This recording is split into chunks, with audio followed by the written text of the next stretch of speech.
Akala ko ba mahal mo ko?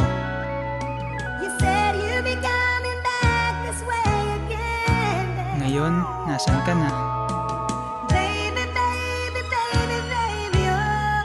Ang tagal kong naghintay. Kala ko pa naman babalik ka.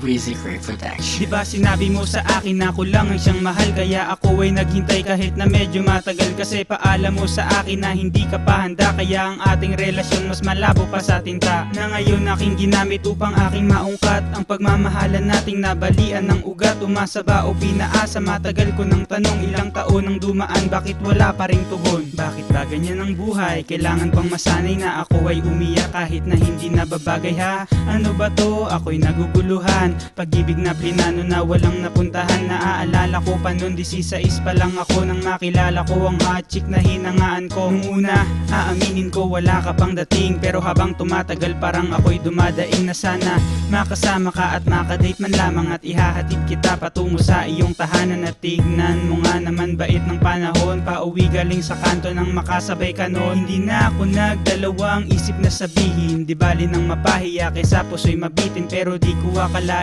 bigla ang pangyayari, na una kang nagsalita, paano ito nangyari? Nagsimula sa hi, nasundan ng hello, kumpleto na ang buhay ko, just wanna let you know. Araw-araw lumilipas, unti-unting lumalapit pag-ibig ko sa'yo, lalo na yatang kumakapit sa'yo ko naranasan iba't ibang mga bagay, mga di ko inasahang pangyayari sa aking buhay. Pero parang magulo, kasi hindi naman tayo. Sinubukan kang ligawan, sagot mo sa'kin mahal mo na ako, pero di ka pa handa. Kaya maghintay lang, para sa'kin okay lang, kasi kumpiyansa na ako dyan. Halos ginagawa natin parang ganun na din naman, kaya tingin ko sa sarili ko ang pogi ko naman. Ngunit lahat ay nag-iba ng aking ipakilala, isa sa mga naituring kong katropa. Dumalang kang mag-text, hindi na matawagan, hindi na rin nagpupunta doon sa ating tagpuan. Kaya ako ay naghinala, nasira ang tiwala, lalo nang malaman kung merong bali-balita, palihim kayo na daw. Gusto kong sumigaw, sino ang nagkasala? Di ako kundi ikaw. Wala akong magawa kasi hindi ka nga sa akin, pero sana ay sinabi mo nang di ko naisipin. Shit, hayaan mo na nga,